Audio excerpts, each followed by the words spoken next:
توبہ کرنے والے کو چند کام کرنے چاہیے تاکہ وہ توبہ کے اوپر پکا رہے، واپس نہ لوٹے۔ پہلا کام یہ کہ برے دوستوں کو چھوڑ دے۔ امام غزالی رحمۃ اللہ علیہ نے لکھا ہے کہ یار بد مارے بد سے بھی زیادہ برا۔ مارے بد فارسی کا لفظ ہے، مار کہتے ہیں سانپ کو، بد سے مراد زہریلا سانپ، کہ جو برا دوست ہوتا ہے وہ زہریلے سانپ سے بھی زیادہ برا ہوتا ہے۔ کیوں؟ اس لیے کہ سانپ ڈس لیتا ہے انسان کی جان چلی جاتی ہے، برا دوست ڈس لیتا ہے انسان کا ایمان ہی چلا جاتا ہے۔ اس لیے یار بد مارے بد سے زیادہ برا ہے۔ لیکن اگلی بات امام غزالی رحمۃ اللہ نے عجیب لکھی ہے، اس کو پڑھ کے تو ہمیں بھی حیرت ہوئی۔ لکھتے ہیں کہ یار بد شیطان سے بھی زیادہ برا۔ اب ذہن میں خیال آیا کہ بھائی وہ کلمہ گو تو ہوگا نا، گو فاسق فاجر سے ہی، بدکار سے ہی کلمہ تو پڑھتا ہے، اور شیطان تو بدبخت ہے، اس سے برا کیسے ہو گیا؟ مگر امام غزالی رحمۃ اللہ نے اس کی بھی لاجک دی، بہت خوبصورت بات سمجھائی۔ وہ فرماتے ہیں کہ دیکھو جو شیطان ہے نا، وہ صرف انسان کے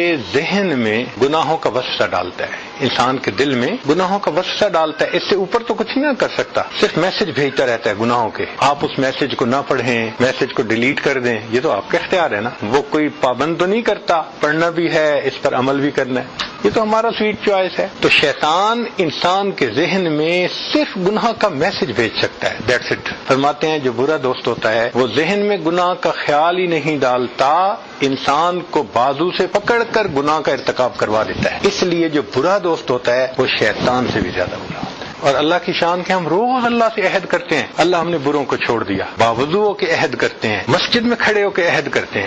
وتر میں کیا دعا ہم پڑھتے ہیں اکثر ہم میں سے، وَنَخْلَعُ وَنَتْرُكُ مَن يَفْجُرُكُ، اے اللہ ہم نے خلو حاصل کر لیا، چھوڑ دیا ہر اس بندے کو جو فاسق و فاجر ہے۔ تو اللہ سے عہد کیا نا ہم نے، اور دن میں انہی سے دوستی کر رہے ہوتے ہیں۔ اس بے وفائی کی بھی کوئی انتہا ہے؟ تو توبہ کرنے والے شخص کو فاسق و فاجر لوگوں سے الگ ہونا لازمی ہے۔ اس کی مثال یوں سمجھیں کہ اگر ایک موتی کسی گندی نالی میں پڑا ہے، آپ اس کے اوپر پانی ڈالتے رہیں، ٹن پانی بھی ڈال دیں گے نا تو وہ صاف نہیں ہوگا، اس لیے کہ ذرا پانی ڈالنا بند کیا پھر گندا پانی اس کو گندا کر دے گا، اور اگر اس سے نکال لیں تو ایک چلو پانی ڈالنے سے وہ صاف پاک ہو جائے گا۔ اس لیے برے دوستوں کی محفل کو چھوڑنا وہ لازم ہے، آپشنل نہیں ہے، اس کے بغیر انسان توبہ پہ نہیں جمع رہ سکتا۔